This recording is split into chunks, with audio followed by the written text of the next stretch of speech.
It is 6:02. I'd like to call this meeting to order. Roll call, please. Alda Benavides present. Anthony Oresti present. Esmeralda Solis present. Nereida Cantu present. Mary Hernandez present. Roberto Zamora present. And Alex Cantu present. I do declare a quorum. We all please rise for the Pledge of Allegiance, followed by the invocation. I pledge allegiance to the flag of the United States of America and to the republic for which it stands, one nation, under God, indivisible, with liberty and justice for all. We'll do 30 seconds of silence, please.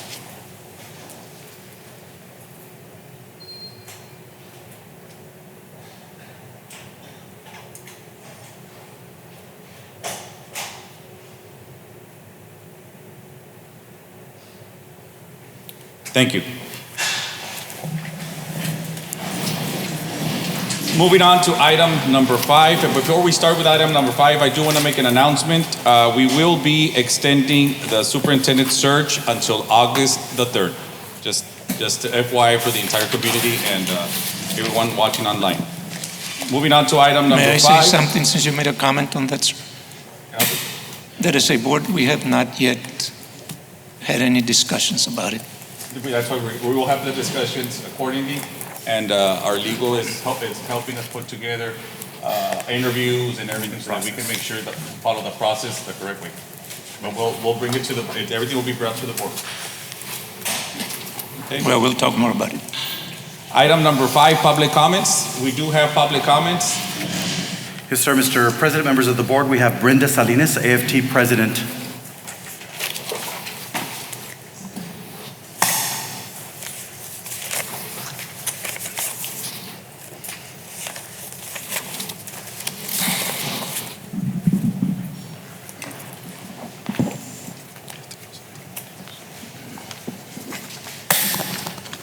Ms. Salinas, you know the routine, so. I sure do, sir. Thank you. And I would ask for 2 additional minutes. Yes, ma'am. Please. Thank you. Appreciate it. Well, good evening, Board President, Board Trustees, Mr. Gonzalez, administration, and members of the community, and also school employees. I'm Brenda Lee Salinas. I'm the president of the La Jolla FT. And right here beside me is Mr. Herman Garcia. Yes. On April 26, the interim superintendent met with the transportation employees and gave an inspiring message. A message not walking the talk, about being there to support them. He states that our bus drivers are mindful, respectful, and loving. Mentioning and reminding them that at LJISD, we make sure our children feel accepted and loved. Now, if the connection was there on that meeting regarding the day in and day out of our transportation employees' roles and responsibilities, why 2 months later, on June the 26th, our member, Mr. Herman Garcia, and 16 transportation employees were recommended for termination by the interim superintendent. Now, Mr. Garcia received a certified letter dated July the 6th, which was returned due to him being out of the country on vacation. Also absent from the June 29 meeting for the same reason. Mr. Garcia reported as loyal and dedicated to the district, and being very responsible. He reported to HR to inquire about the certified letter and was informed by the administrator that he had to sign the memo. As for our interim superintendent, again, our bus drivers are mindful, respectful, and loving.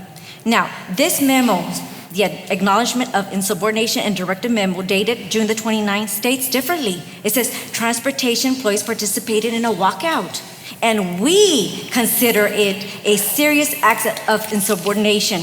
So who is we? And who is this memo from? If you have it there on page number 6, it doesn't say to and from, it's not signed. On June the 26th, the board voted affirming no action on item 4 through the 20 on the recommendation for termination without condition. The June 29th meeting should have been about connecting with the transportation employees, a better way to focus on how to be problem solvers in the world right, Mr. Gonzalez? Walk the talk to model for our students, employees, and community to represent a solution and to be held accountable. We should lead with passion. We should lead with our heart to establish and connect with school employees by sitting down with them to develop that connection of their roles and responsibilities by listening and not judging or assuming. Tonight, Mr. Garcia wants to thank the board for not approving that recommendation and addressing that he says that he wanted this matter that could have been addressed by an immediate meeting with the transportation employees, those 17 transportation employees, to resolve this issue instead of pressuring them to sign the memo for fear of retaliation, or what that memo says. It says that if they do not sign it, they're again there's subordination and also terms of termination. They will be terminated from employment. The majority of these 17 transportation employees are sped drivers and aides. They have a significant responsibility to be at their post to transport our wonderful special needs students. Their students have a daily routine. If interrupted, upset these children. Their trip home becomes a bad experience for the child, bus aide, bus drivers, and all students inside that bus. So in 1996, Mr. Garcia was hired by the school district. He was employed for 3 years. Then he came back in 2008, and he's now been an employee for 18 years. And now he is going to retire in December of this year to 2023. He already made a trip to Austin to sign his papers. So I think, members of the board, that you were responsible. You did the right thing, that you did not take action, that you considered, these 17 bus drivers, that they did not have no idea of why they were being terminated. They should have had a meeting and said, okay, let's discuss this. Maybe these transportation employees needed a restroom break. Next time, Mr. Okay, thank you. Now I would allow. Buenas noches a los honorables miembros del board, al superintendente, al staff. Esta noche estoy aquí presente porque una de las cosas que me hace venir es el agradecimiento que tengo con el board porque no haya tomado acción con la medida recomendada para que se nos terminara, no nada más a mí, sino a 16 compañeros más, pues por una situación que tiene tanto tiempo que en realidad yo ya ni me acordaba de que había yo estado en una de tantas juntas, ¿verdad? Ni el motivo del por cual se había tomado esa decisión. Lo único que sé es que el compromiso que todos los choferes tenemos día con día es levantarnos, pensar en que vamos a salir a hacer un trabajo difícil, que lleva todo nuestro amor porque llevamos niños, no llevamos carga, llevamos niños, llevamos un emblema de una institución tan grande como es La Joya y la representamos día con día y creo que la representamos con orgullo y la representamos con amor, con cariño, porque muchos de esos niños pues pueden ser nietos nuestros, en el caso de los que ya somos adultos mayores, o hijos, o sobrinos, o simplemente hijos de padres de la comunidad en la que servimos y a la que servimos con mucho orgullo y mucho cariño. Por lo tal, estoy presente y agradezco nuevamente el que no se haya tomado acción.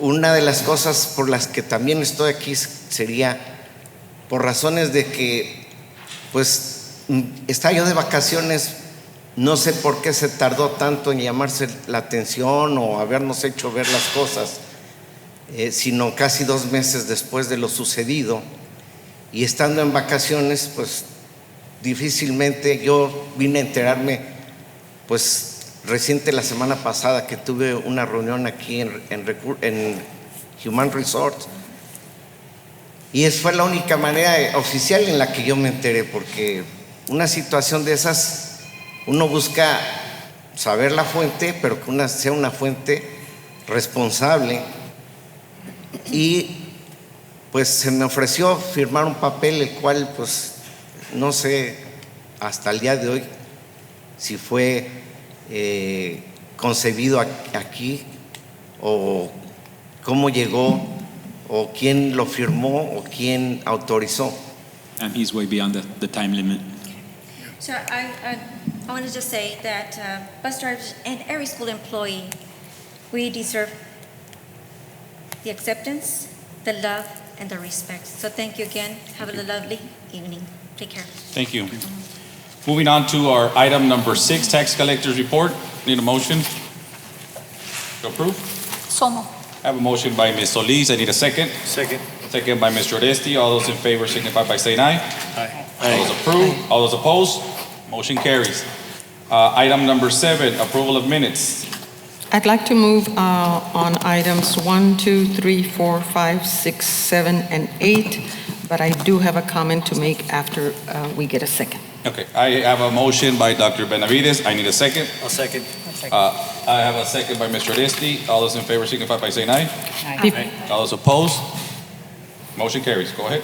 On item number 1, for the June 21st board meeting, item number 1 under Human Resources, I would like to note that when we approved the 2023-2024 staffing allocations or staffing guidelines, it was not explained to us that the intent was to remove the directors that were being changed to coordinators.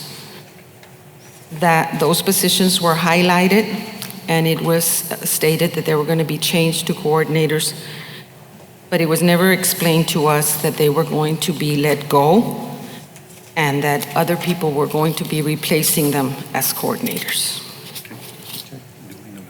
No taken. I think that's a very important point, as we discussed this early on in terms of ensuring that in our staffing reallocation or allocation plan for this year, that we would not be about removing people, then changing the title of the positions, and then bringing somebody else back with a different title.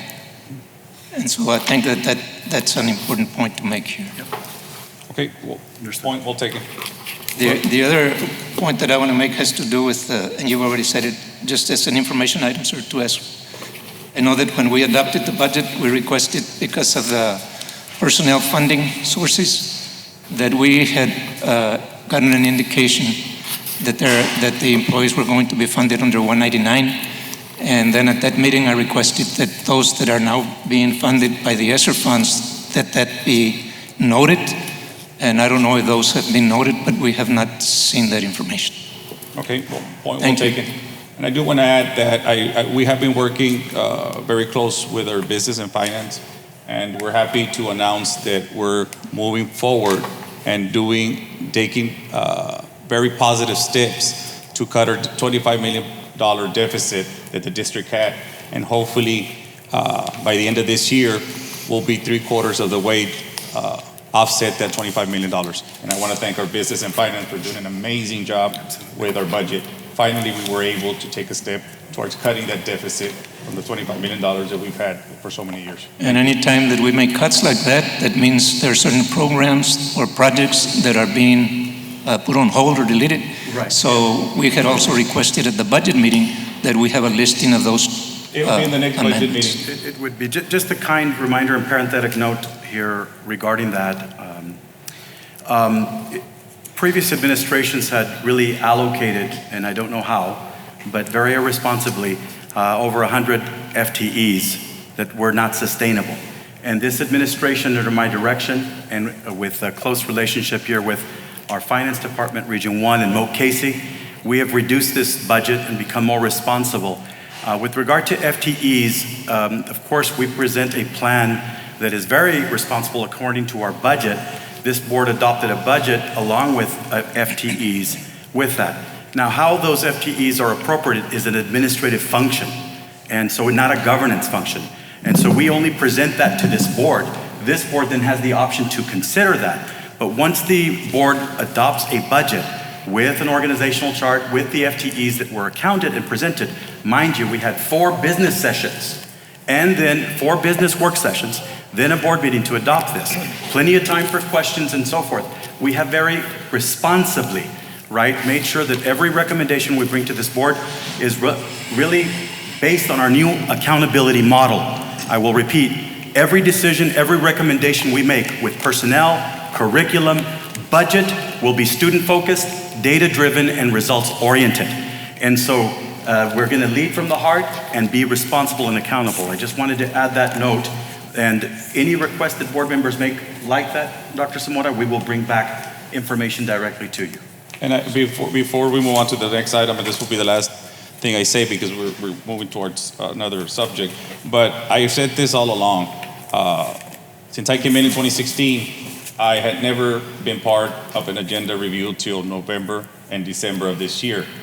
In the essence of transparency, I will invite, if any board member wishes to sit down with me and our administration to review the agenda before it's posted, they're more than welcome to do it. And this has never been done before. And in the essence of transparency, I invite each and every one of you to ask those questions, and with an invitation open, as long as we don't have 3 board members there, we're okay to review this agenda together. And we can walk in and out, but in the essence of transparency, I do invite every board member to be part of an agenda review. So those questions that you all have can be answered, or it can be, your input can be well taken. Moving on to item number 8, Superintendent's report. Yes, I have a couple of just brief notes. We are now past our second day, going our third day to our Leadership Academy. The focus of our Leadership Academy, which is comprised by all of our assistant principals, and directors. The theme of this year's Leadership Academy has been leading with heart and purpose, all based on our new accountability model, which has us making sure that everything wall to wall, ceiling to floor, is student-focused, data-driven, and results-oriented. Second note that I wanted to submit to the board tonight was that August the 8th, we're excited to welcome again the Moke and Casey leadership team. We'll come to have a business work session. We're excited to roll out an accountability scorecard for our governance team, and one that will be aligned to an accountability scorecard for our academic leaders as well. So aside from the governance training that we're getting and the literacy training that we're getting from Cara Ballou, we're also complementing and strengthening that with the services and mentoring and guidance from Mo Casey. August the 8th, just wanted to make sure we're on our calendars. Work session with Mo Casey for the board. Thank you. Moving on to item number 9, discussion items. We have item number 1, discussion of early college high school blueprints. Yes, Mr. President, members of the board, Ms. Claudia Gomez Perez. Let me go. Good evening, Board President, members of the board, our interim superintendent, cabinet, and members of the community. So this evening, we are going to talk about our blueprint. We have a new blueprint for our early college high schools. And so I want to make sure that for all of us, we understand what are some of the accountability that we have for our early college high schools. As part of the blueprint that we have benchmarks, we have design elements where we need to present to our community, to the board, some of the things that we have to do at an early college.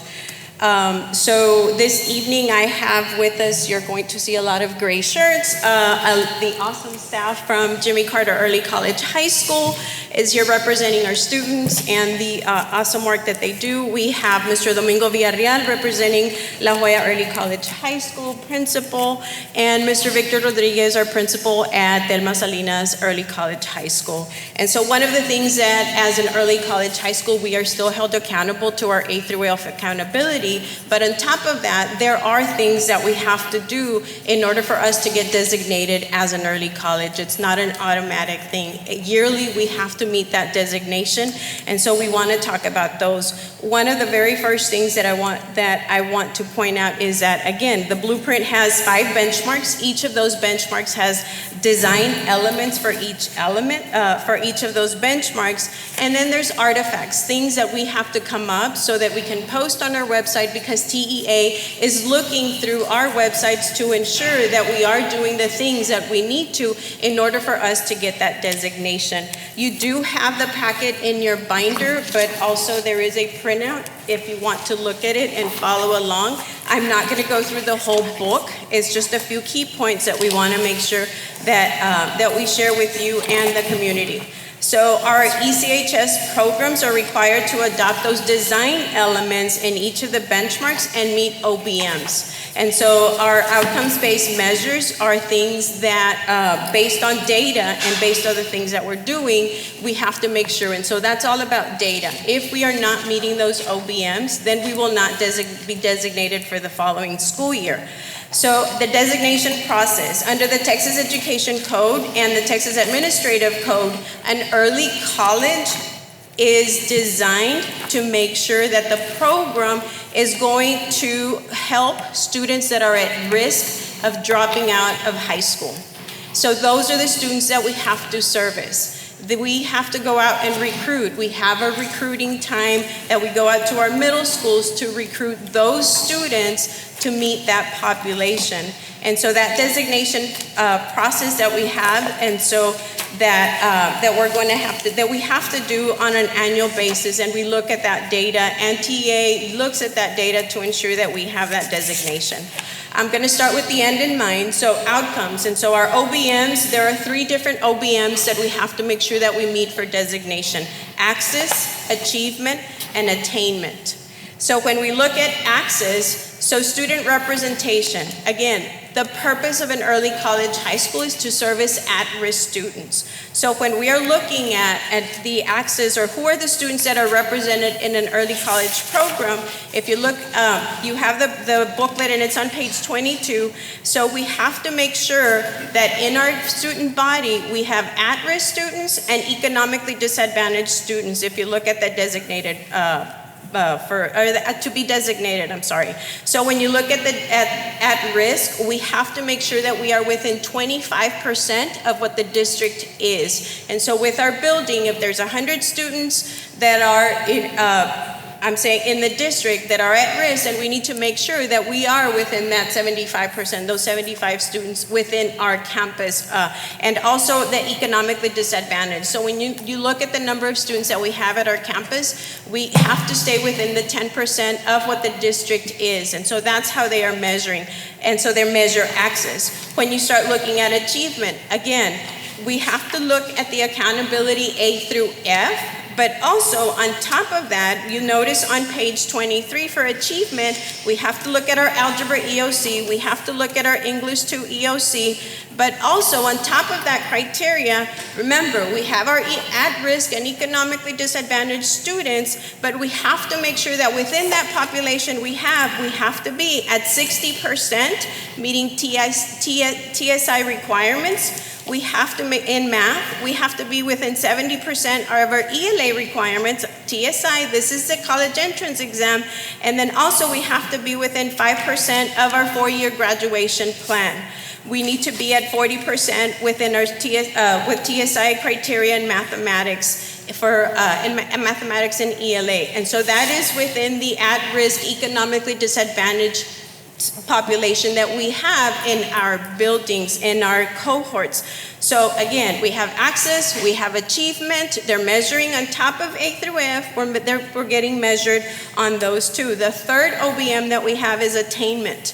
So within our at-risk, within our economically disadvantaged population, we have to make sure in our early colleges that we are at 30% of our students are earning at least 9 college credit hours. 40% at least 3 hours in that English 1301 and that Math 1414.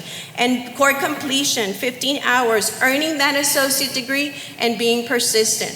So again, we're looking at a population that is at risk of not graduating, and they come to us to make sure that we have that support, those services in our building to make sure that we are graduating them, not just from high school, but being successful in their first college course or in their second college course. And that's a big task that our teachers at our campus have. So you're going to see it in the PowerPoint. It's not in the packet, but every year we get a confidential report that it's based on our outcomes-based measures, on our OBMs. And so the state looks at how did we do the previous year? This is what you're going to use for your designation the next year. And so they look at it. If you look at on your screen, you're going to see at risk, economically disadvantaged. Where were we? And so do you meet the criteria to get designated for the next school year? And so on top of that we need to be designated, if you look here, the summary at the end, they're going to tell us whether you're not just meeting what you need to get designated, but you're also meeting these numbers in order for you to be a distinguished early college high school. And so we have distinctions in access, in attainment, and in achievement. And you can see you have early colleges in the school district that have earned distinctions, and that doesn't happen in all of the early colleges in the state. And so it's very impressive that you have this population with teachers that are working extremely hard to make sure that we're getting these OBMs with the kids. And so the students are being successful. So those are the distinctions that we can earn. Like I said, our blueprint has 5 benchmarks. Each one of those has different things that we as a campus need to do. Real quick, target population is benchmark number 3, page 11 in that packet. And so when we're looking at that target population, recruitment, documenting our enrollment process, it is an open enrollment. We send out the applications, they fill in, and we get the kids. Making sure that we're meeting the numbers that we need because with our at-risk and our economically disadvantaged. Our stakeholder engagement, and of course we have a lottery system. We just number and we go based on numbers. We do not see names, we do not see where they're coming from, if they scored well on their 8th grade test or anything. We take all the kids, and then the only requirements is that we meet our at-risk and our economically disadvantaged. The teachers do the rest of the work. We need to make sure that the kids are successful, and then we graduate them with the college hours that they need to get. So thank you. I don't know if we have any questions. I know that was really fast. It's a lot of information, and there's a lot of other things that we need to get done. But I want to thank you because it is free to our students, and they earn up to the first 2 years of college with us. And so that's a lot of money, a lot of time that they're saving. Ms. Solis knows. A lot of time that they're saving. And so it's a really good thing that we're doing for our kids, and we want to keep moving forward and making sure that we're doing the great things that we're doing at each one of our schools. Any major, I'm sorry. No, go for it. No. Any major changes on the blueprints from last year to this year?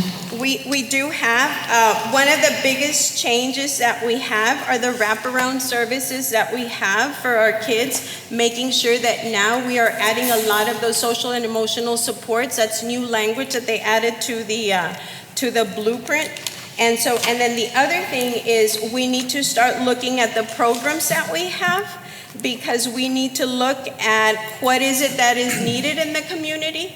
And so making sure, so for us, the way we're looking at it is working with the workforce solutions to see if the programs that we have in our buildings, like we have the Associate of Criminal Justice, the interdisciplinary studies, and if those are the things that are needed out there, then continue with those, or else start making changes to what is it that is out there in the workforce that we need to make sure that we're helping our kids with. So those are the 2 big things that we have. That's good because it'll determine geographically which, Yes. careers are being, there's change, and then the kids' interest.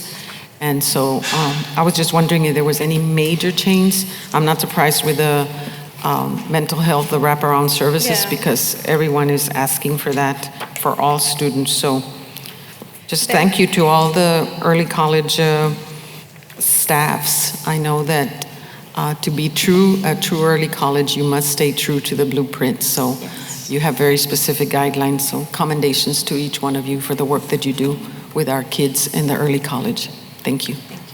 I don't have a question. I just wanted to thank you all. You shouldn't be thanking us. We should be thanking you all and your staff, of course, for being here, the support that you give to this district, and for the hard work and dedication you put towards our kids. And you all are fantastic. And anything that you all need on our behalf, don't hesitate and let us know. We're here to support you all. Thank you. I appreciate that, and they all appreciate that. Thank you, Ms. Gomez.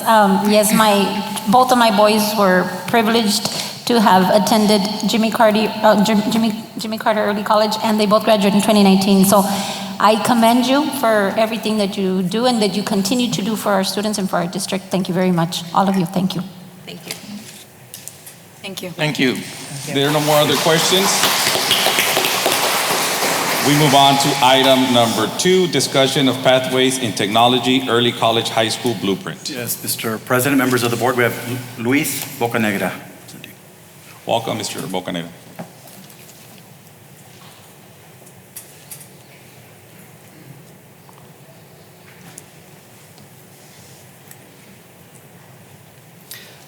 Good evening. Good evening, Mr. President, Mr. Interim Superintendent, board members, and members of the community. My name is Mr. Bocanegra, and I am the proud founding director of Palmview Pathways in Technology Early College High School. PTECs have been coming around slower into our area, but now here at La Jolla ISD, I'm proud to announce that we do currently have 2 Pathway in Technology Early College High Schools, one of them at Palmview High School, with a pathway in precision manufacturing, and the other at Juarez Lincoln High School with a pathway in criminal justice. So at Palmview High School, we had our planning year during the 21-22 school year, and then we welcomed our first cohort during the 22-23 school year, and this upcoming school year, we're excited to welcome our second cohort. At Juarez Lincoln, their planning year happened during the 22-23 school year, and this upcoming school year, they will be welcoming their first cohort. So an overview, the Pathways in Technology Early College High Schools do mirror a lot of what the early college high schools do already. There are some differences, however, the benchmarks do tend to mirror each other very closely. However, in PTECs, the main focus is to ensure that the students have workforce pathways that are aligned to high demand, high wage fields throughout the state.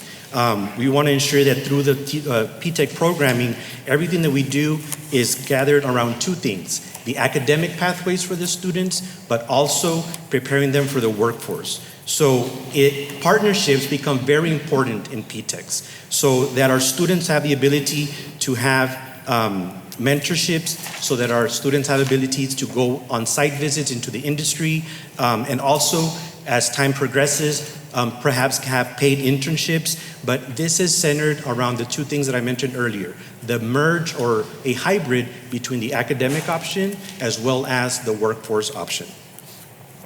So a big component in PTEC is the support systems that are not only given to our students at the model itself, but also as a district in a whole.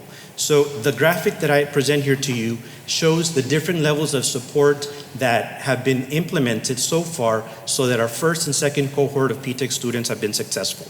And everything starts at the top. We need to have straight vision on what we want our students to accomplish. So the top level of support, of course, comes from our school board, our superintendent, our leadership cabinet, and our executive leadership in support services.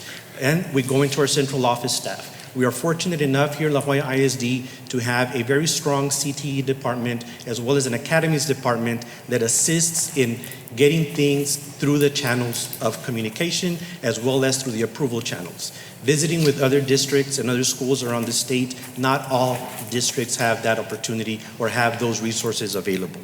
And continuing down, both of our PTECs are school within a school models. So in difference, there are some PTECs in the state that are standalone, which 2 of our early college high schools are standalone campuses. However, our PTECs are school within schools. That means that all of our students, for example, at Palmview High School, yes, are PTEC students, but they are also Palmview High School students. So that facilitates a lot of the support services that we have for them, and it also brings in that ability to have the students feel more part of a larger organization while still being a smaller cohorted group. So I would like to take this time to thank Mr. Leonel Perez, our campus principal, and part of my administrative team that is here to support. So in essence, you see that those support services, even as an admin team, we understand that within the comprehensive high school, we have a little smaller school in there as well. So that allows me as a PTEC director to implement the benchmarks with fidelity and with success, because everybody understands what we need to do, and we understand that all of our PTEC kids are Palmview kids. That takes a lot of work, so I know that's hard. How big is the cohort? Right now, our first class is at 25, and the second cohort at Palmview PTEC is going to be 30. So we're looking at approximately 55 students for the next school year. The goal is to continue to increase the cohort as we progress every school year, so that we can have, and we look at scheduling and we look at class sizes to ensure that we have the proper courses. So we want to have at least 50 students per cohort, so we can maximize at least 200 students in the next 3 to 4 years. With the understanding that we are a very young program going into our second year, and with Juarez Lincoln going into their first year, but we know that everything starts with a solid foundation. We have successful early college high schools that began with small cohorts, and now we see the great success as years come by. So as a leader, I see that this is a very good opportunity for our students in growth here in our area as well, because as we join in into the workforce and into certifications, this will help our students get jobs while they go to school, or even if they want to go straight into school, they have more options. The designation process is very similar. We have that, like I mentioned, we have the planning year, we have the application. Right now, both Palmview and Juarez are under a provisional designation because we have not yet graduated our first cohort. Once our cohorts grow, then we would apply for official designation. At that time is when we will get measured through the outcomes-based measures, similarly to the way that our early college high schools.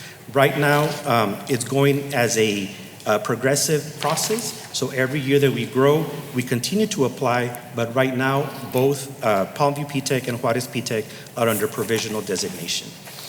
Similarly to the early college high school, we do have the blueprint. We have 6 benchmarks, which I'll go over in a moment. And within those 6 benchmarks, they have the design elements and artifacts, which we have to, again, have readily available and posted publicly. And everything that we do, like I mentioned, is open to the community so that they're aware of the programs that we offer, and that's a big reason why we have to have those artifacts posted. So at looking at our benchmarks, the first one is school design. I am going to take just some quick time to just explain them, because since PTEC is fairly new, I want to make sure that we all understand what each benchmark entails. So in school design, this is about the structure, the policies, the way that the school model is going to be handled. Like I mentioned, both of our campuses are school within schools. Myself and Dr. Palomo are our PTEC directors, each at their respective campuses. In benchmark 2, it's partnerships. It's a very important benchmark because this is what allows our students to take advantage of those work-based learning opportunities. And with our higher ed partner, South Texas College, it gives them the ability to earn dual credit hours or work towards a level 1 certificate, or even into industry-based certifications as well. We have MOUs that we have with South Texas College, as well as with our particular partners. I do have this visual to kind of give you a glance of how this works. So we do have our pathway, which is precision manufacturing. Our higher ed partner, South Texas College, offers a precision manufacturing technology certificate. Within that certificate, we have industry-based certifications that are embedded into that. Now, that certificate is stackable into an associate of applied science in precision manufacturing. And in South Texas College, that associate's is stackable to a bachelor's degree. So our students have the ability to go from earning a certificate to an associate's to a bachelor's through our higher ed partner, South Texas College. On the opposite end, you see that our industry partners provide work-based learning. Right now, we have 3 partners that are currently assisting us with that. We have the South Texas Manufacturing Association, a local business here from the Palmview area, IHC Suspension, as well as our Texas Workforce Solution.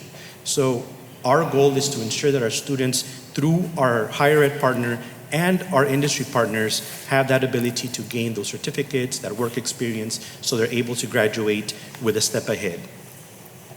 Target population, like it was mentioned earlier, we do target historically underserved students, which in our area we know these are at-risk students, students that perhaps require additional supports, and everything that we do is to ensure that they have the ability to combine that college course with that high school course. That being a school within a school facilitates that because we have a larger pool of teachers to pull from. So in essence, being a school within a school assists us in that manner because we can also tap into the high school social worker, high school counselors, and the staffing itself assists. Benchmark for academic infrastructure, although we do target historically underserved students, we want to make sure that that the curriculum is rigorous because we want to make sure that students are challenged because they do take college level courses and they do earn industry-based certification and they have work-based learning at every grade level. Student support is a big component as well. Those wraparound services to ensure that each student receives the supports necessary to be successful. And the big difference is benchmark number 6, that work-based learning opportunity. We want to ensure that our students do have the ability to gain knowledge about the industry that they want to enter before they commit and graduate and go in. Time and time again, we've been told students perhaps want to go into an industry, they spend money in college, and then at the end, it might not be something that they wanted to do. With these work-based learning opportunities such as guest speakers, facility visits, presentations, career fairs, interviewing skills, mentoring, this gives our students that upper hand to gain that knowledge of the industry while they're still earning college credit towards a certificate or an associate's degree. Both Palmview P-TECH and Juarez Lincoln P-TECH were awarded the Blueprint Best Practices sub-grant. This already tells our district that although we are young organizations growing, we are already making a stamp around the state. Palmview P-TECH was privileged to host 2 site visits from Educate Texas last school year, as well as CTE directors from the San Antonio and Dallas area. So they came down, they visited our campus, we shared what we were doing because we at La Jolla ISD operate things as normal and we think that's how it is across the state. However, with dialoguing with other leaders, that's not the case. So we've become a learning hub for Pathway and Technology Early College High Schools and other CT directors from across the state. With this, we applied for the grant, both of the schools, and we both received that. And I just wanted to highlight that because even though we're early on, we're already making an impact and being noticed statewide. The outcomes-based measures are very similar to the early college high schools. We have access, achievement, and attainment. I do want to highlight that the achievement OBM does support CCMR accountability for us, as well as the attainment, it also supports CCMR accountability. So looking at a school within a school, at a large comprehensive high school, these are programs that will benefit the students and the campus as a whole. Because remember what I mentioned earlier, P-TECH students at Palmview P-TECH are Palmview students. So all of the achievement and attainment OBMs support the campus CCMR accountability. And we are in a phase-in model, so we won't have official OBM measurements until we graduate our first class. In your packet, you do have a bigger visual of what the OBMs are. The targets are different than those in the early college high schools. So the percentages do vary. For example, the at-risk, we have to make sure that 25% of our students are no more than 25%, under the district representation. The economically disadvantaged, no more than 10%. So although the blueprints within an early college high school and P-TECH are similar, these are the small differences that give the students, that give us that ability to get designated. In the achievement, we also look at Algebra 1 EOC, English 2, college readiness in ELA or reading, which is our TSIA assessment. Here, they do have the CTE program of study, which means that 55% of our students must meet the CTE concentrator or completer by the 11th grade. So there you can see that connection again to the CTE department. and CTE programming status by graduation. 65% of our students must graduate as a concentrator or completer by graduation. So things that we normally operate this OBM gives us a target that we have to meet by the 4th year of implementation. And our last OBM is our attainment OBM. So here our students, the data indicators include earning 3 college hours, 50% of our students must earn that, and then earning 9 college hours, 40% of our students. So again, that connection to college readiness comes in here at the attainment OBM. And then the two to highlight are earning a certificate or an associate's degree. 30% of our students is our target point, and earning an industry-based certification, 50% is our target point.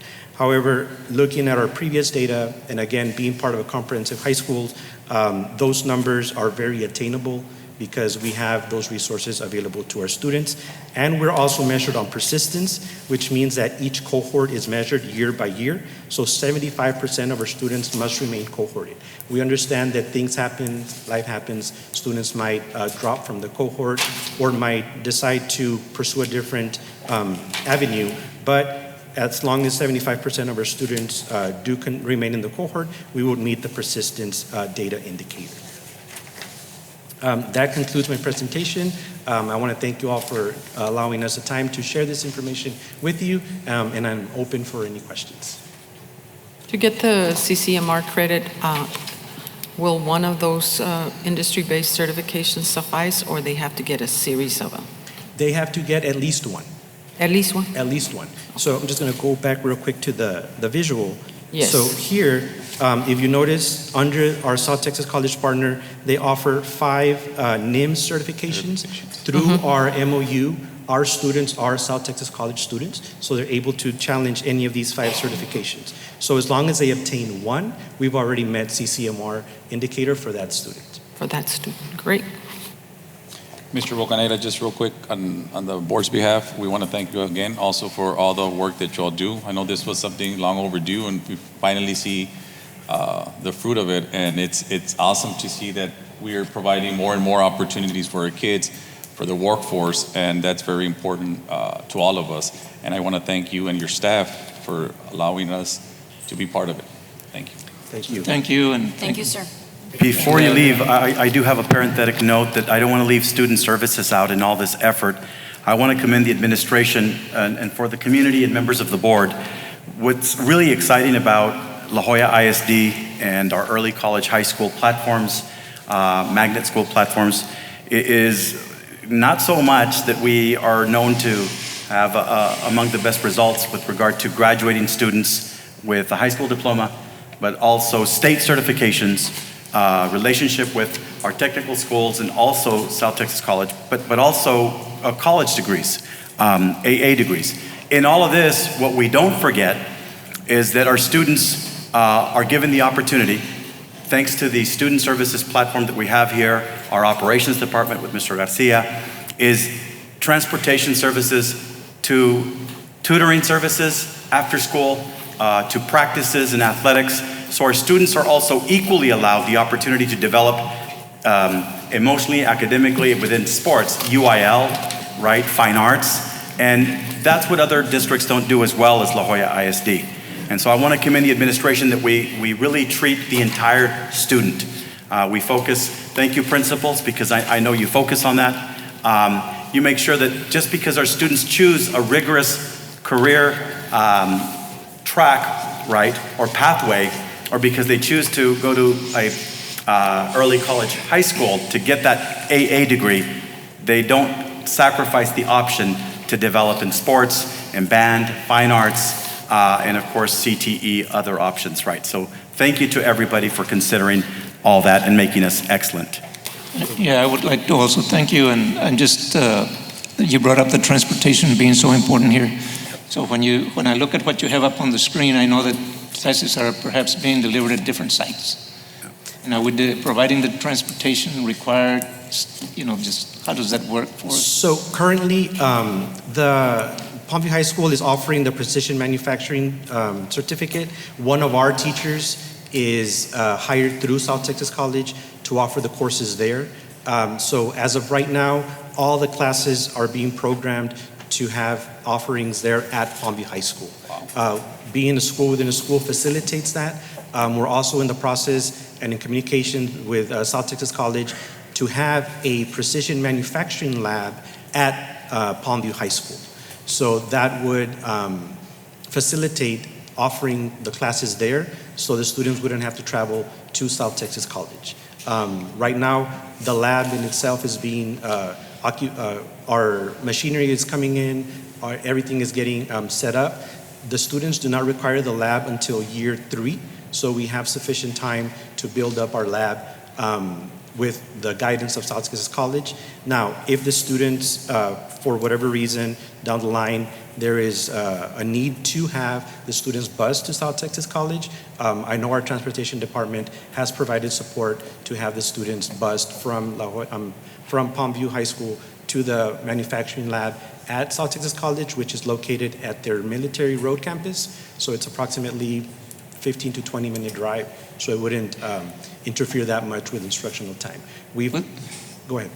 I'm just thinking locations of Palmview High School and where you are, and then what is Lincoln High School and how that will work for what is Lincoln, but then also encourage administration to look at La Jolla High School, because La Jolla High School is not included here in terms of the PTEC schools. Correct? Is there a reason for that? If I might add, and I'm speaking just because of prior knowledge, La Jolla High School does have an early college high school already within the campus. It did previously have a T-STEM academy as well. I'm familiar with this because I was the T-STEM director at Palmview High School.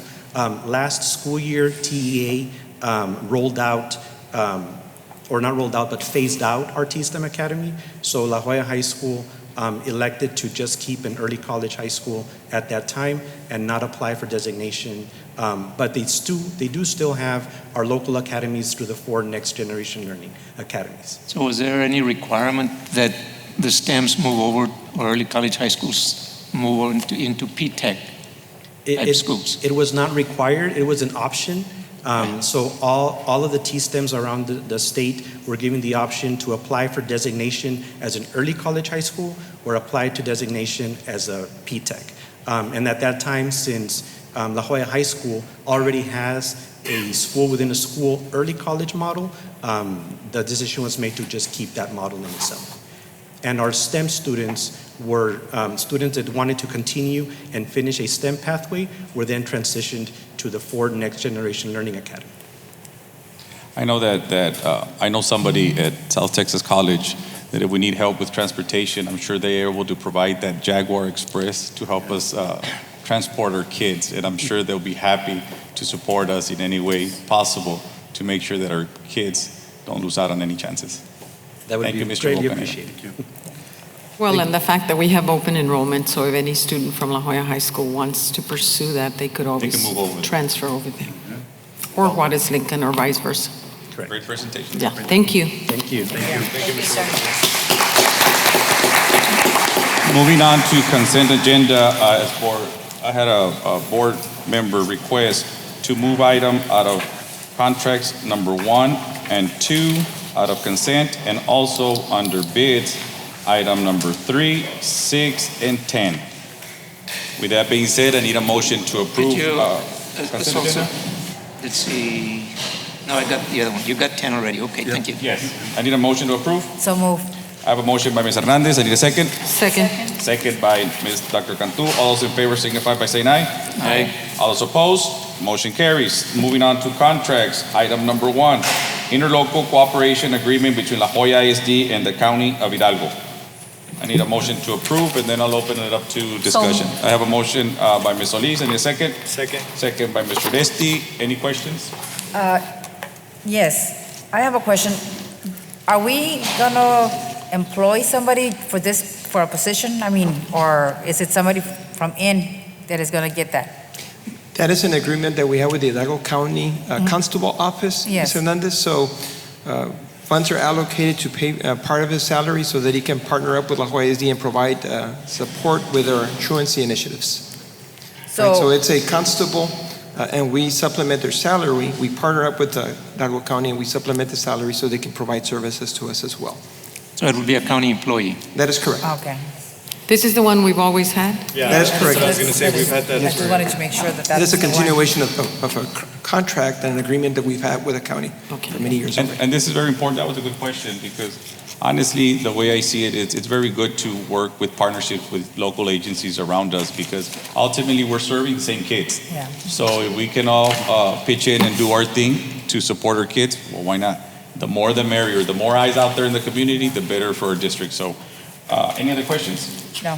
With that being said, I had a motion by Ms. Solis, a second by Mr. Oresti. All those in favor signify by saying aye. Aye. All those opposed, motion carries. Under contract, item number 2, agreement between La Jolla Independent School District and Region 1 Services Centers for Adult Education, English and Second Language, and General Education Development Program, ESL-GED. So Thank moved. you. I need a motion. I have a motion by Dr. Cantu, a second by Ms. Hernandez. Open it up for discussion. Here, I would just like to make the comment, first of all, to compliment this, because I think it's a much-needed program. Yeah. But one of the areas that's perhaps needing a lot of this work is in the northern end of the district. And I noticed that we don't have any sites that are located in the north end. So I would recommend that we include some schools along the 7-mile line. Yeah. And also Gonzalez. consider what's going to happen with Henry B. Gonzalez. Is it going to be ready? Because I think at the last time we talked that school may not be ready here soon. I think what we could do right now, we can. It's already at Kika. Yeah, I think It's that's here. what it is, Kika Lagarza. See, the thing that we've been having, we were having meetings before all this, because this program, we wanted to initiate it and use Kika de la Garza as a campus for these services. The problem that, we encountered the storm, and unfortunately it put a stop to the project because we needed to house our kids. So this is a good program. We support it 100%. I do agree. We do also need to would be nice to find a site in the miles to accommodate the people in the miles. But other than that, I think Gonzalez, I think we need to. But we've got Kika listed there, so that's okay. I don't know, Right. we can talk about it? So which one's We- being? No, but Kika is can, already and identified there. It's relevant to the program and the need, and also the area. You're right, the 107 area, we need to service that community. And this is an exciting partnership that we're very happy to report on right now. We've had 2 visits now from our Region 1 director here, working very carefully with each of our cabinet members, our assistant superintendents, and our leaders to develop this program in greater fashion to produce greater outcomes for our students. And yes, we are thinking about that north part of our district, right, to have some vibrancy and generate some exciting outcomes to bring to this board and this community. These meetings were held with the district and STC. We were in partnership. The district was even wanting to do CDL classes for community. Unfortunately, like I said, that the Gonzalez, the storm that damaged our school, delayed that project. But on behalf of the board, we do have partnerships. I know that Precinct 3 has some buildings on 107. We might be able to talk to them and see if they can accommodate us so that we can offer these services also at the 7-mile lines. Other than that, any other questions? No. I had a motion by Dr. Cantu, a second by Ms. Hernandez. All those in favor signify by saying aye. Aye. All those opposed, motion carries. Under letter B, bids, item number 3, rejection of kitchen equipment for CNS Department, CSP number 2023-101. I think you have We're not. I'm sorry, I skipping skipped. I went to, Yeah. I skipped on number 4, 5, and 6 under contracts. I apologize. Under number 4, approval of yearly contract between La Jolla ISD and Proyecto de Desarrollo Humano 2023-2024 school year to provide tutorial assistance, access to computers, counseling, and social services to students living in Pueblo de Palmas subdivision. So moved. I have a Second. motion. Who made the motion? Myself. Oh, I'll Dr. second Benavides, it. and a second by Ms. Hernandez. I open it up for discussion. Any questions? No, I just want to highlight again that this is another good partnership that we have going on, and this is specifically for the kids in Pueblo de Palmas, and they're going to have tutors, snacks, supplies, Counseling. and even a field trip for the kids at the end of the program. I don't know if Mr. Flores has anything to elaborate on. Yes, We've had it for a long, long time, so it's a really Yes. good project. They're very nice. Sister Fatima and them, they've always been supportive. And I think it's a win-win for Great for the community. the community. Yes. I have a little presentation, if you don't mind if I go ahead and present Go to you ahead. guys. Well, first of all, good evening, Mr. President, members of the board, superintendent and administration, and members of the community. I'm J.R. Flores, Federal and State Program Director. Bless you. Bless you. And today we'll talk about, as you were taking action on the Proyecto de Desarrollo Humano, known as PDH, by the community. This particular, who they are, as you can see, it's a nonprofit organization that was established back in 2004 by Missionary Sisters of the Immaculate Heart of Mary. They help out meet the needs of the people living in isolated colonias in western Hidalgo County, and they provide health, education, and social services. And in that picture, you see Sister Fatima, Sister Emily, and I don't recall the other sister, but they're very passionate, dedicated sisters in their area of Pueblo de Palmas, and also in the Colonia del Flaco. Yes.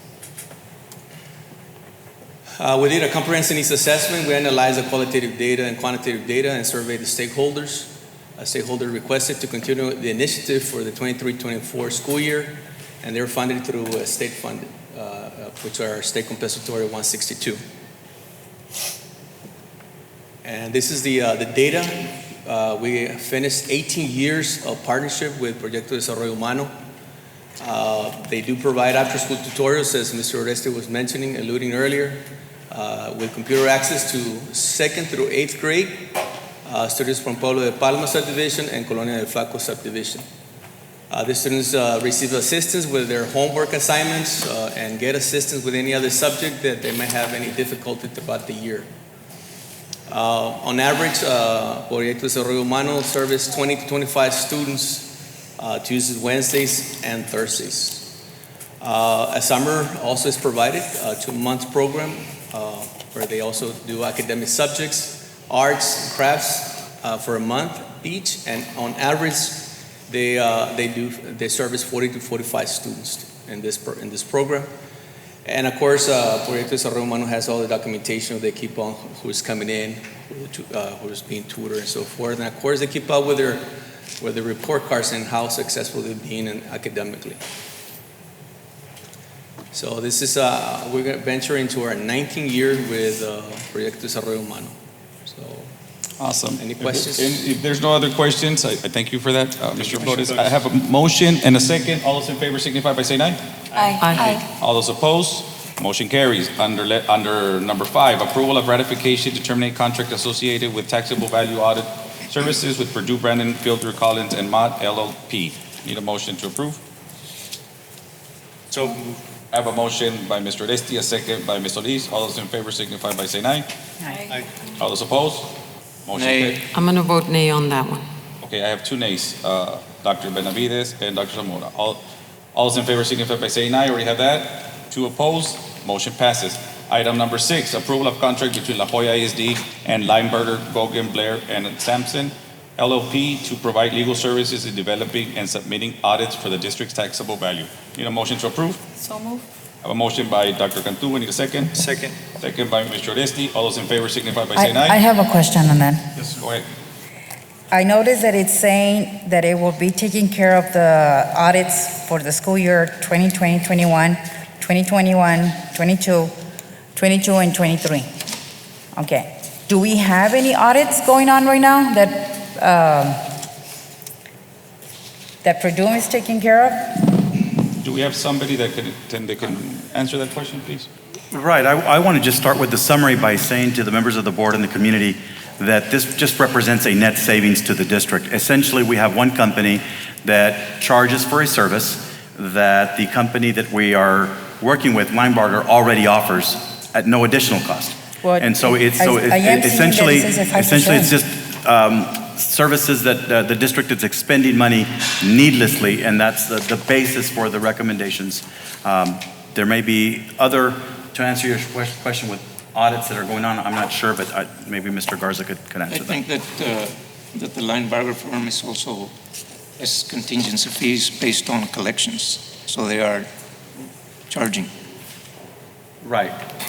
Right. So they're not doing it at no cost. No. They're not doing the additional fee. This represents a net savings to the district. And that is a significant matter. But we can answer the question that Ms. Hernandez, I think, had on the table. Yeah. We have Mr. Michael Cano here with Linebarger to answer your questions.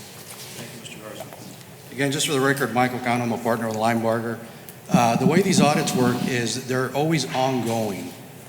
Obviously, the appraisal district, the Hidalgo County Appraisal District, certifies the values of the tax roll, and then we get audited, or the state comptroller's office will look at those numbers, and if they fall within a certain range, then they just accept those numbers and everyone goes on. But there's always adjustments being made to the values because of local protest and whatnot. So always looking at those numbers. Now, sometimes the state comptroller's office will find that the numbers, they'll take a sample, they fall outside of an acceptable range. And when that happens, several things can happen. And I think all this was detailed in the packet, but sometimes they'll assign a state number. They won't accept the local appraisal district's value, and they'll basically impose their value on certain properties. So then that's when we come in and audit. Now, I'll tell you, these audits always take place after the fact, obviously, right? So what it amounts to is when we do these audits, it usually runs about $1 million to $2 million a year that the district can be compensated additional state aid. And the way the firms, whether it's our firm or any other competitor, they charge a percentage, a contingency fee based on what we say for the district. So obviously, and there's some years where there's no change at all. Like last year, there was no change at all. So there was no fee paid to anybody because there was no additional state aid. The previous year, I think, was about $1.1 million. I have the numbers. But anyhow, the other firm had been charging y'all 7.5% contingency fee. Because we now do the delinquent tax work on behalf of the district, we're proposing to do it at 5%. So that, even though it just sounds like 2.5 percentage points, it's really a 33% reduction in fees. So the amount the district had paid to the prior or the current vendor really doing the work over the past 7 years was just over $415,000. So it's a lot of money, and that's the fee paid to the firm. And mind you, you all received in the millions. Now, the reduction in fee would amount to and this is money that doesn't come out of the district's budget because it's additional state aid, if that makes any sense. So the difference to the district, you would still get that additional state aid, those millions of dollars over the course of many years, but you would pay about $160,000 over the same time period in savings in that 33% reduction in fees. Hopefully that made some sense. Well, no. Okay. I mean, I don't think Okay. But do we have any audits pending on this year's? There's, like I said, anytime you have a current vendor, it's almost like asking me, obviously there was a change in your delinquent tax attorneys. And it's like asking me, do we have any lawsuits pending? Of course you have lawsuits pending because these lawsuits go on perpetually. We're closing some, opening some. So when you ask me the question, is there pending audits? There's always going to be pending audits. There's always going to be, so even if you were to change delinquent tax attorneys, understand that there's probably over 1,000 lawsuits that relate to LJISD.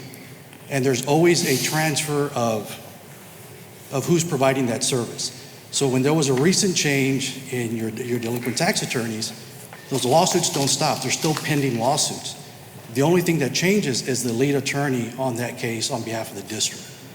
Hopefully that analogy makes some sense. So it is impossible to get to a point where there's no audits ongoing if you have someone doing that work for you. No, I'm more than sure we do have audits going. Of course you do. I'm just saying, do you have like an idea how many we have from 2020 to 2021? I mean, do we have like 10 audits going on?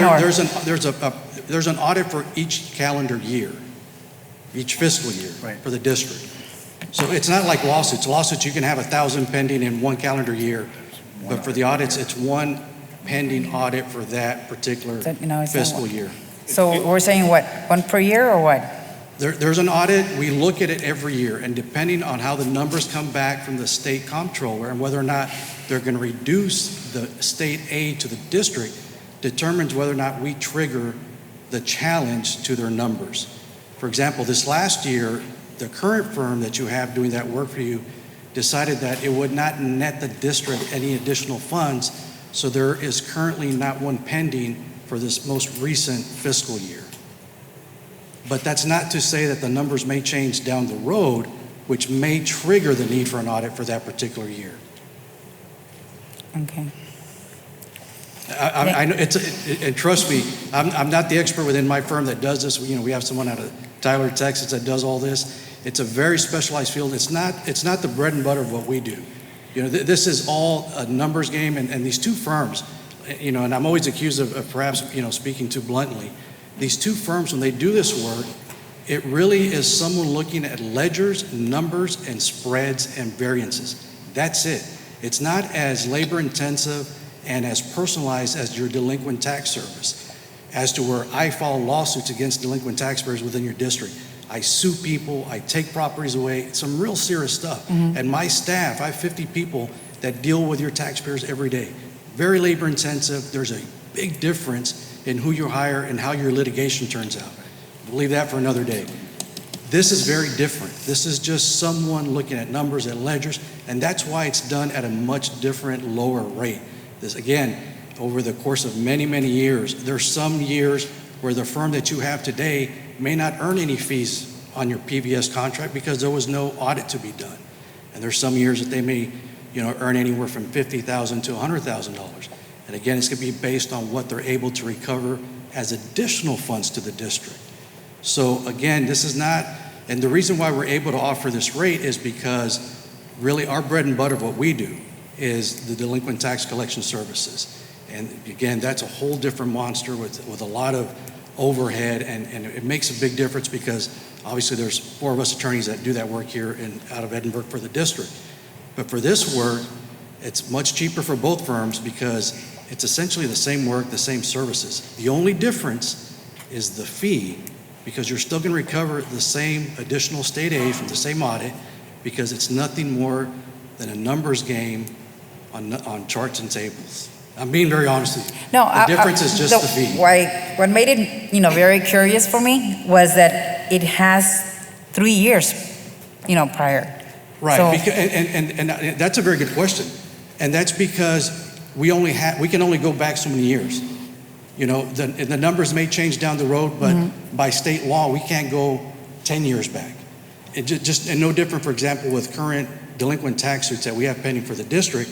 I cannot sue someone if they owe a 21st delinquent year of taxes. If their taxes are 21 years old, I have what we call a 20-year statute of limitations. So if that tax is over 20 years old, we're 2023. If now, let's say the tax was from the year 2000, I would be statutorily barred from filing a lawsuit on that. So with delinquent taxes, I get to go back 20 years. With PBS, we only go back a handful of years. I think it's either 3 or 4 years. So that's why you see that. So I know it looks a little suspect, but because well, no, not really. It's just that it got my attention because we're only going back 3 years. right. Well, and again, I think it's a very good question, but again, these audits are always ongoing, and that's as far back as we can go to challenge the state's changes in those numbers. Okay, that's why I was asking if we had any audits on those 3 years. Thank you. Hopefully I cleared it up. So our finances pretty much triggered in terms of property values, property tax rates, and collections. So in what you're doing here, this contract would be dealing with property values. That is correct. So your audit is to determine whether the property values that we're getting are appropriate, that they're not too high. No. Or too low, or what is it? No, that's what are you looking for? That's totally different, Dr. Zamora. So obviously we don't have a role in that. The property values are assigned by the local appraisal district, by Hidalgo County Appraisal District. We have nothing to do with that. What happens is after Roland Garza certifies, the chief appraiser certifies the values for a particular year, after all the notices are sent to all the taxpayers and after everyone has a chance to protest if they want and they come up with their number, the appraisal district will certify a value, and then they give that to the district, to each taxing entity within the county. And then you all adopt your tax rate, and your tax rate is then multiplied to the number that the appraisal district gave you as a value for that property. We have nothing to do with evaluation, nothing to do with your tax rate. Again, we're out of that game. It's only years later the state will run studies because the state basically needs to keep the appraisal districts in check. So the state comptroller is the one who's in charge with saying, okay, we have all these appraisal districts across the 250 counties we have across the state of Texas. We're going to audit them to make sure their numbers are not too high, too low. And every once in a while, they'll come back and say, well, based on our sampling, we find that your numbers are either too high or too low. So they'll come back and adjust that number, and that affects your state aid from the state. So that's when they come in and they change those numbers, that's when we'll come in and challenge it. It's almost like the local taxpayer challenging the appraisal district. We come in and challenge the state comptroller's office on your behalf, okay? And if we're able to be successful in that challenge, that may net the district additional state aid. Like I said, in previous years, it's been anywhere from $1 million to $2 million additional money for the state, for the district. And that's where we would charge our 5% versus what you're being charged today, which is 7.5%. So you still will be looking at property values? We are, but we to have make nothing. a determination in terms of comparability, because we've got comparability with other counties, and to see where we are now. If our values are higher, then we get less state dollars. Our values are lower. We don't look at other counties, and neither does the local appraisal district, because all the values are determined by really the private contracts, the sales transactions that happen. And I understand that. Right. So, I just want to be very careful answering your question, because I don't want to step into an area that's not ours. We don't look at to see if the property values are too high or too low. What we look at is to see whether the state comptroller's office is trying to change the number so drastically that we don't believe it's justified if it results. And sometimes in doing these challenges, you don't do the challenge if you think it's going to go the other way around, because if you challenge, and it could be that you have to pay back money. So that's why there's some years like this last year where it was decided, hey, we're not going to challenge, we're okay with the numbers, and there was no additional state aid, but there was nothing also taken away. Moving on, we had a motion and a second. All those in favor signify by saying aye. Aye. All those opposed? Nay. 1 nay, Dr. Zamora. Motion passes. Thank you. Under letter B, bids, item number 3, rejection of kitchen equipment for CNS Department, CSP number 2023-101. I need a motion to approve. So moved. I have a motion by Ms. Solis. I need a second. Second. Second by Dr. Cantu. I'll open it up for questions. Is it something that we really need? I mean, because we're rejecting it right now. Do we have an alternative, or? We have Rochelle. Good evening, Mr. President, Mr. Gonzalez, and esteemed board members. I do have Rochelle with us, and she's going to answer your question as to why we proceeded with rejection. Yeah. Good evening. This solicitation was processed because of audit findings for CNS. It is being rejected at this time because equipment would not make it into the district prior to fiscal year closing. So we will be reprocessing this because this is a need for the district. So we're going to go out and bid for another one, or? Yes, ma'am. It will be reprocessed. However, we can't open up another solicitation until action is taken on this one. Okay. Any other questions? No. Any other questions? Thank you. I had a motion, a second. All those in favor signify by saying aye. Aye. All those opposed? Motion carries. Item number 6, rejection of CNC desktop mill for manufacturing programs at Palmview High School, CSP number 2023-0106. Motion to approve? Second. So move or? I'm sorry, were you asking for a motion? A motion. I need a motion. I have a motion by Ms. Solis, a second by Mr. Adesti. I'll open it up for questions. Again, why? Well, it just simply says Yes. we no longer need it, right? So That is what's- correct, It just Dr. says Cantu. we're rejecting In this because we no instance, longer need it. it's a replication of Okay. a request. We were able to process and procure that equipment through a different fund. So in Okay. this instance, we're just canceling this one. Thank you. Well, I need to reiterate again parenthetically that these recommendations tonight all come through the cabinet, a very seasoned and responsible team of leaders that know our district and have the history, the culture, and the best credentials.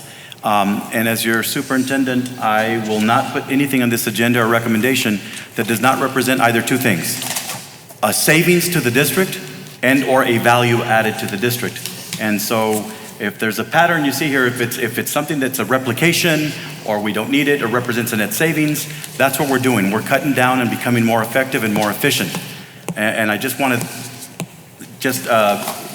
actually commend the administration for bringing forth these recommendations, understanding that our board has a fiduciary responsibility to really cut this deficit down and show governance leadership and operations leadership as well.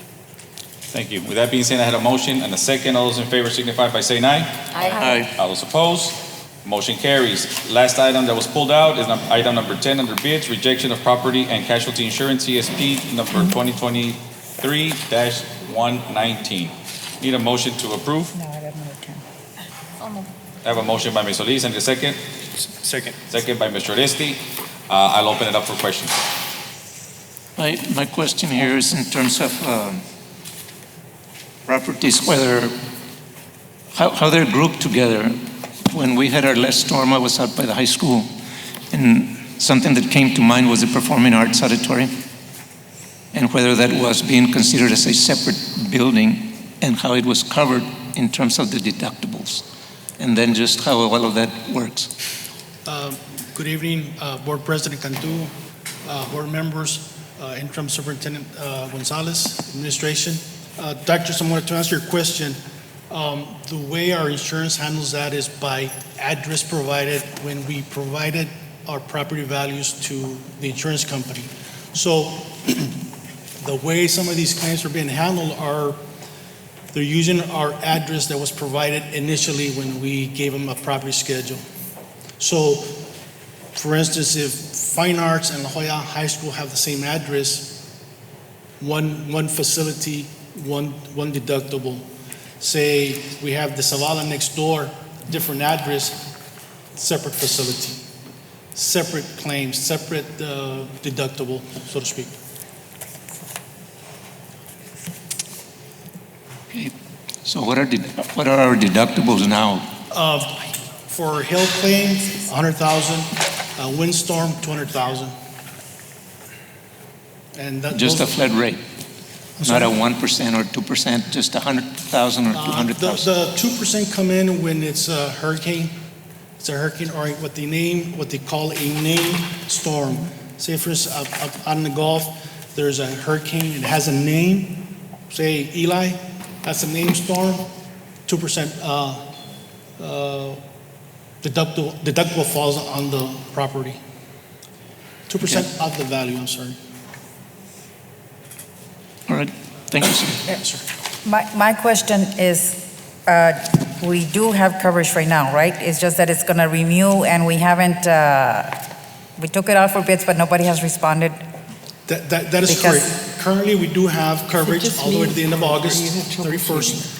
The reason why we're pulling it out or rejecting it is because companies wanted to wait to the very last minute to submit a bid.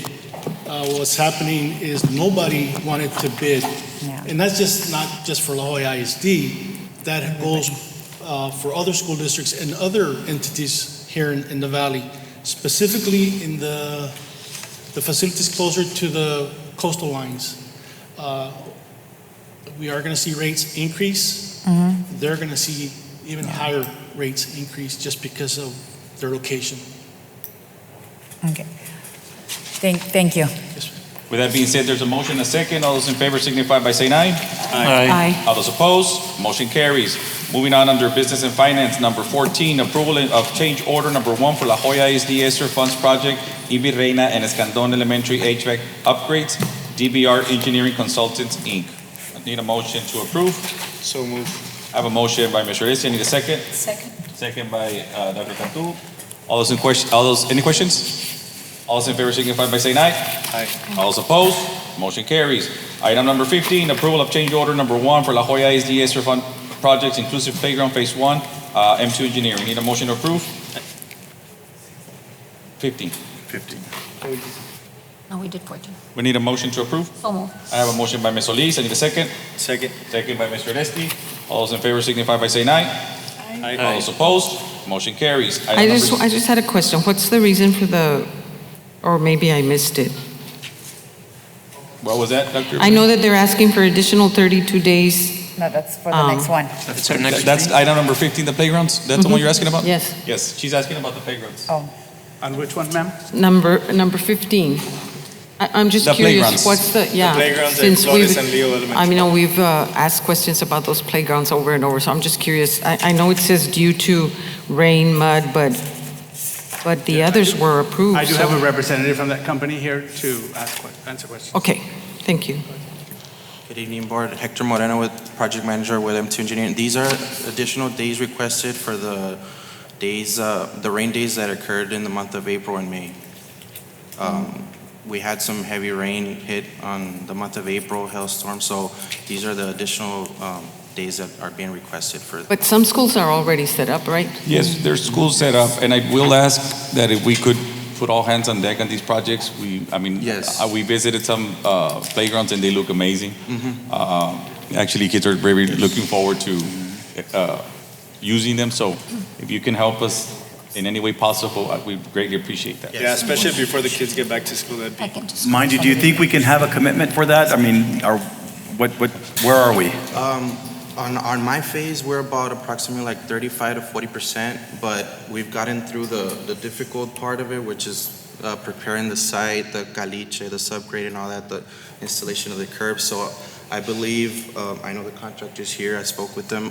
A lot of the materials are already on site, so the rest of the project is just basically installing the chimes, all the material, the items. Right, there's no rain in the forecast for the next 7 days or so that I know of. So please, let's double time right now, because all of a sudden we get these storms and it may slow us down before school starts. And these 32 days, this is just, Monday through Friday days? No, these are, well, the contract has consecutive calendar days, so these are days from. Just days? Yes. Which is good. You have a month, Yes. and we'll, looking for August to, have it ready for, maybe not exactly when the kids start, because they start mid-August, but by the end of August. Yeah. And we'll be monitoring those projects. Just to advise the board, the schools that this particular engineering firm oversees are Henry B. Gonzalez, Camarena Elementary, E.B. Reina, Benson Elementary, Diaz de Real, Americo Paredes, and Jose de Escandon Elementary. So just to advise. Really quick, on your actual change order document, it does set out that the substantial completion date will be October the 19th. That's way after the school. I was completely wrong. Yes. The completion date is. No, the notice to proceed was in March, the end of March. So I believe the final completion originally would be the end of September plus these additional days. So with these additional days, we're looking at mid-October. Yes. So that date is Yes, correct, yes, that you have yes. on there? Yes, correct. Okay. But are we going to be trying to? Yes, definitely. We're trying to even hopefully get some schools in before that date. What was the initial completion date for this project? The initial When the completion contract date should was be approved? The notice to proceed was issued March 23rd, and it's 180 days. So it's the last week of September that is the final completion. Okay. Which schools are complete? Or there's none? Yeah, not on my phase. I don't know if there's any that are close to being completed on phase 2 or 3. So I know that they're moving now. Right. Something that we hadn't seen, but they're moving. The way we're able to want to work with you and approve this and stuff like that, help the district out, and let's see if we can put your time also as well to support us. yeah, definitely we're out there, but I know in April we got hit with some heavy rain that we couldn't be able to. Yes. We don't have any rain in the forecast. No, we don't.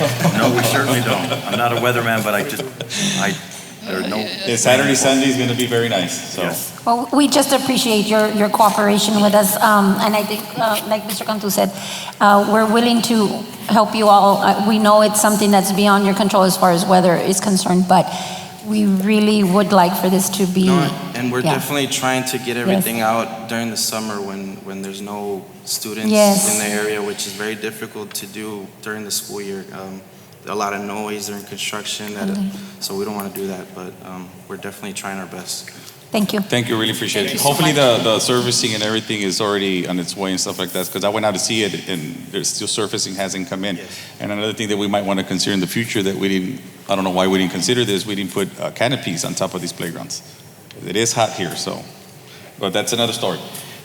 I had a motion and a second. All those in favor signify by saying aye. Aye. All those opposed, motion carries. Item number 16, approval of change order number 1 for Guillermo Flores and Leo J. Leo Elementary School Sanitary Sewer Improvement Project, M2 Engineering PV LLC. I need a motion to approve. I have a motion. I need a second. Second. I need to have a second. Any questions? I Yes, I had do. some questions. Is it 6 different change orders? Because I see one for 32 days, 42 days, 15 days, 21, 20, It was brought to the 44. board. Are those previous change orders? We have Milo Salinas from M2 Engineering also to answer those questions. Good evening, Mr. President and members of the board. This change order here is a component of 6 different items. So at the beginning when the contractor started the project, actually I want to retract that. This change order was actually brought to the board back in April. And so we met with Mr. Garcia here and kind of summarized everything on here, included some pictures and brought him up to speed on what's going on here. And so this is a project for the sewer connections to Flores Elementary and Leo. When the contractor initially started, he ran into a conflict. There was a water line that was in the way of the connection, so a manhole was not able to be installed there. They had to order a special order of 15-inch by 8-inch wide, and it's not something that you find on the shelf. So basically, item 1, 2, and 3 is a component of that same issue. The first one is basically rental equipment that delayed them, that they had for trench protection. Item number 2 was additional days when they placed the order and basically getting that approved by the water district in replacement of a manhole. And then item number 3, they actually had a sewage leak there that they had to repair. It was in December. It was an urgency. They made the repairs. They had to rent special equipment to go deeper than 15 feet deep. They addressed that item. Item number 4 is basically when the survey was collected for these 2 schools, we were told that all the sewer was coming outside of the south side of the schools. Well, on Leo's, there's actually one connection that comes out on the north side. So we need to extend sewer to the north side of Leo's to make that connection. And item number 5 and 6 are for additional days. Item number 5 was additional days during start testing. And item number 6 is 44 days as a result of weather throughout the project. And at the beginning, when they were in that conflict, they were delayed approximately 74 days. So even though they had a notice to proceed, they really didn't start construction until they had that Y. Since with sewer, you basically start at the deep end and work your way up. So, but the good news is both schools are connected, and the only thing pending right now is connecting the north side of Leo. So right now, all the septic tanks and lift station have been fully decommissioned. We actually had a walkthrough last week, and they have a punch list, so we're getting close to getting this project completed. So this is work that's already been done, pretty much. And this is, there's the cost went from 23,000 to 5,000, which is good, but yes. So how did it change so much? We actually included that on there so that everyone can see that that's where we basically went to bat to try and negotiate down. And of course, contractors sometimes try to make up some profit on change orders, but that's what we try to do is save our clients as much as we can. So how much did you save in this change order? So on the first item, they had on item number 1, it's the credit amount? So they had a total additional cost of $23,836, and we agreed to $5,013.33. They had 105 days. We agreed set to 76. And on the other items, they had 18,275, and we agreed to $11,852.50. And then the connection at Leo's is basically, since it's a unit price contract, it's basically at the same cost based on the linear footage and manholes.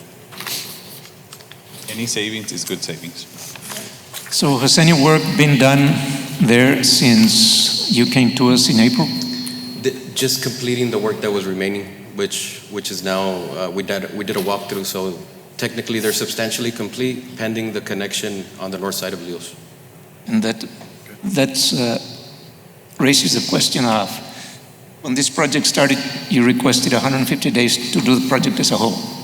Correct. This project, you said, is almost complete.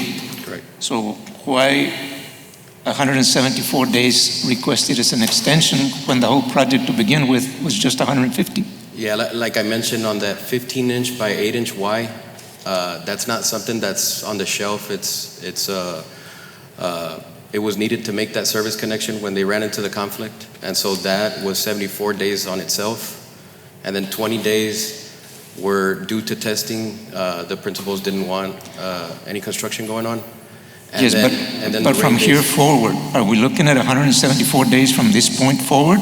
No, this is 174 days from the start of construction, from the notice to proceed. So how many days are we looking forward from here? 20, 30 days? The only thing that would be pending would be the last connection, which is 15 days. So approving this item would give you another 15 more days. Yeah, it would give them 15 days to make that connection. Now, we did bring this back in April, and so they're basically waiting for this to get approved in order to do that connection. So if there's any days that are needed, it would be basically from here moving forward. But I would say the project will be 100% complete within less than 30 days. Okay, so that makes a difference in here in 174 versus 30 days. Yes, it's right. Yeah. Okay, so I'm glad we asked the questions. Yes, correct. Thank you. And to add to that, Mr. Salinas, it's also a savings of 25,246. I did the math. So. Correct. That's somebody's salary. I have a motion, a second. All those in favor signify by saying aye. Aye. All those opposed, motion carries. Item number 17, approval of charge for adult meals, which must be a minimum greater than the amount of total reimbursement received for a free meal plus any supplemental payments received by child nutrition plus a pre-meal value of USDA commodities used in the meal service minimum adult lunch charge amount of $4.75 and the minimum adult breakfast charge of $3.25. So moved. Second the motion. I had like 7 motions. I have a motion by Ms. Solis, and a second by Dr. Zamora. All those in favor signify by saying aye. Aye. All those opposed, motion carries. Go eat there. Item number 18, approval of appointment of 2023 official delegate and alternate to the Texas Association of School Boards Delegate Assembly. So we just have. I move that we appoint Nereida. She did a great job last time. I was going to say I already did it. Anybody else? Any volunteers? You did a great I have a motion to appoint you. I need a second. Can I name? Second. A second by Ms. Hernandez. All those in favor signify by saying aye. Aye. All those opposed, motion carries. Under letter E, Human Resources, approval of the 2023-2024 administrative guidelines. Mr. President, we should name an alternate as well. If you, okay. If you can just vote on an alternate. I'll nominate Ms. Solis. Second. Second. All those in favor signify by saying aye. Aye. Aye. All those opposed, motion carried. That was easy. Under letter E, Human Resources, approval of the 2023-2024 administrative guidelines, employee compensation plan, and pay plans revised. Need a motion to approve? I have some questions, but do you want to? Yeah, let me just take the motion to approve. So moved by Ms. Solis. A second. I need a second. Second. A second by Mr. Oresti. I'll open it up for discussion. I just noticed that when we approved the administrative guidelines last month in June 21st, we approved it. Student Services and Human Resources were moved to the Administration Education Pay Plan, like to the other side. Mm-hmm. And does this mean that every professional in that department is getting a pay adjustment? And if so, what is it costing the district? Good afternoon, everyone. So yes, they are being moved, or they were moved, and it's not every single employee, right? It's specific employees that are being moved. We could go ahead and provide you an update through the board update that's given to you all bi-weekly, right? So we could go ahead and do that. And we could give you the difference, right? What the pay was and what the difference is now, right? We could do that per employee. But the reason behind that is because we are going into there's an instructional piece, right? So we went ahead and did that under those particular departments. And one of the things that we did notice is that there was a difference in some individuals who are already in the instructional under student services and others who weren't. So we wanted to make sure that we took care of that, right? Can you provide that also, who was and who wasn't? Yes, we will do that. And then the other thing under HR is there were already, some individuals were taking care of some of the instructional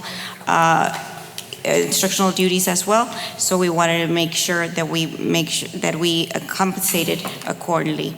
The change that I know that for this time around, you're adding the operations is being added to the from the administrative management to the administrative education. Correct. And so the question would be the same. Is it just the assistant superintendent, or is it any other person under that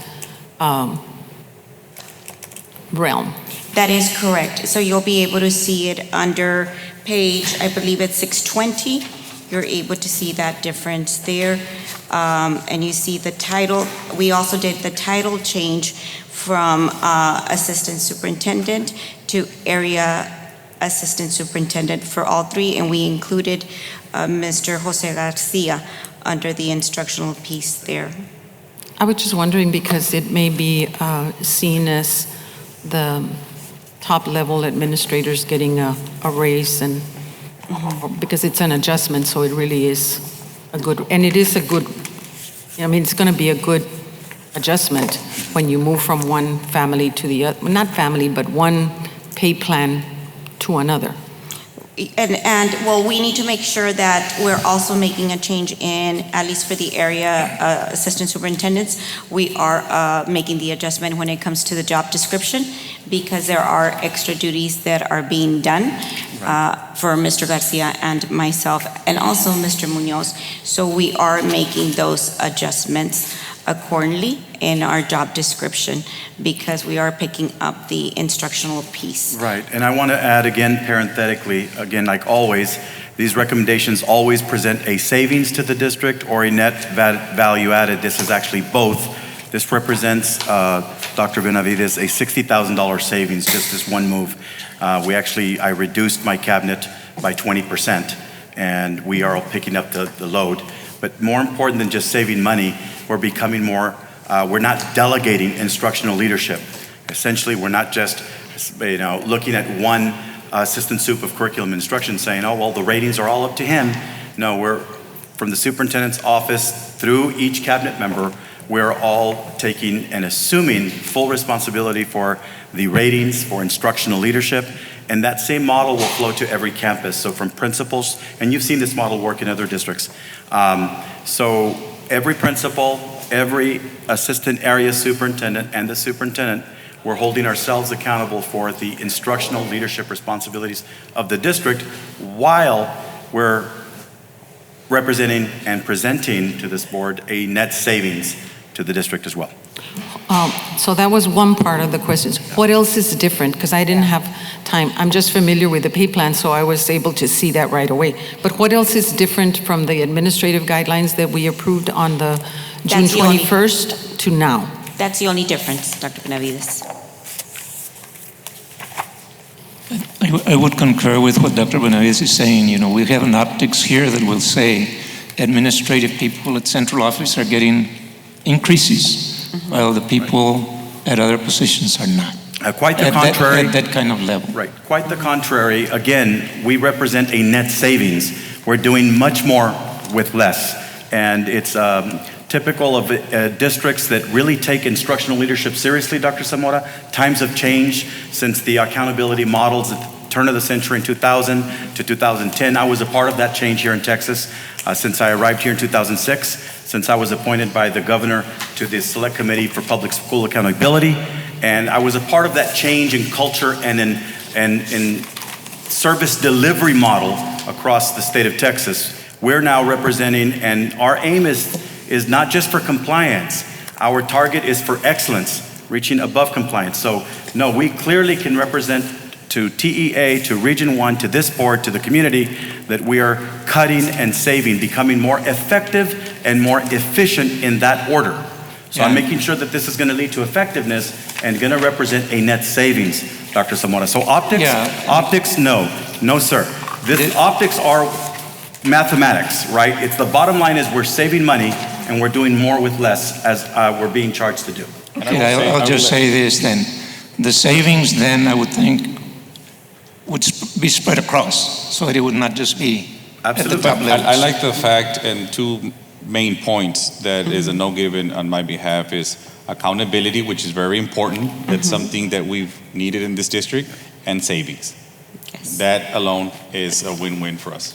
And that's why I was asking, because we keep saying about addressing the deficit and addressing the deficit. And so I thought, well, they're going to get more money. So I wanted to get a clear understanding of that, to be able to support it when I must. I just wanted to thank Mr. Gonzalez and the cabinet for today's agenda, because if you notice, we brought up savings like more than 5 times today. Right. Because ultimately, we have a budget that we have to be responsible for. And that's what I think what we're trying to do, along with serving our students. But I just want to emphasize how many times we mentioned that today only. Thank you all. And the accountability that our staff is willing to take on. And that the thing is that in order to make this work, everybody has to work together. And this is just a simple way that our cabinet and our interim superintendent is showing that we need to work together, and everybody's willing to do equal parts to make sure that we provide the best quality education for our kids. And accountability is very important. Thank you so much for saying that. And one of the things that we'll add to the board update is our area accountability organizational chart. I was gonna say that because maybe I missed it, but like I couldn't find Avazos. We'll bring it to the next meeting to present. Yes, we'll go ahead and add it as well as the board update with all the additional information that that you requested, Dr. Benavides. And I am excited for Mr. Ben Garza's presentation when it comes to the savings that we've done up to now. Well, because we expect miracles from Ben. So.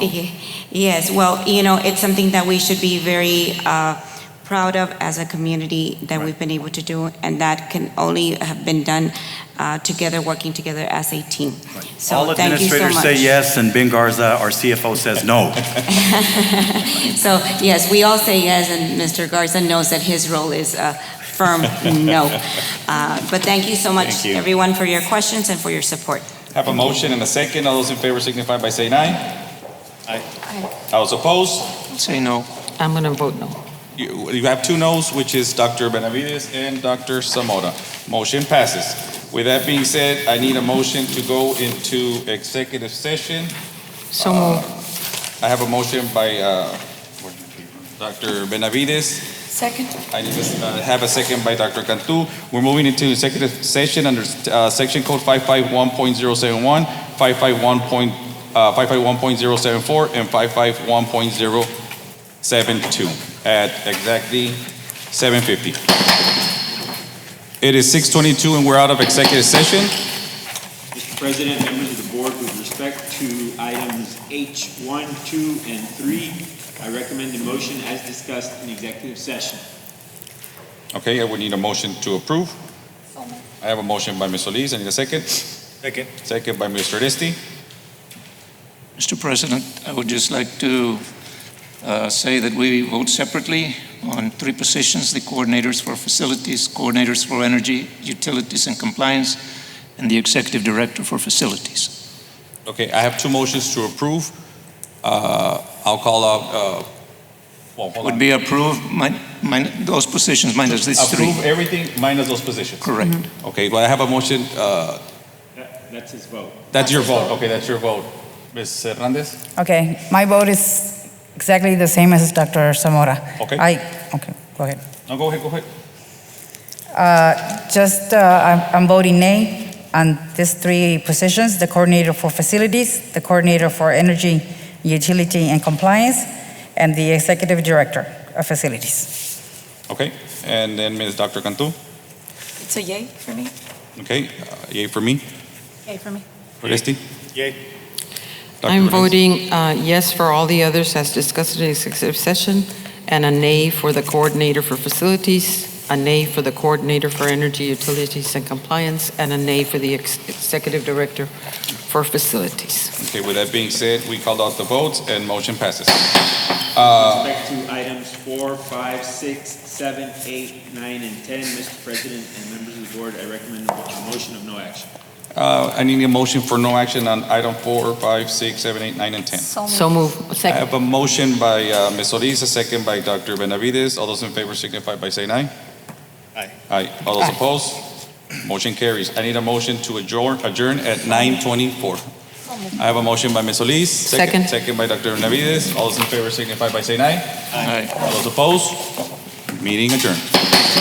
At? 9:24. 9:24.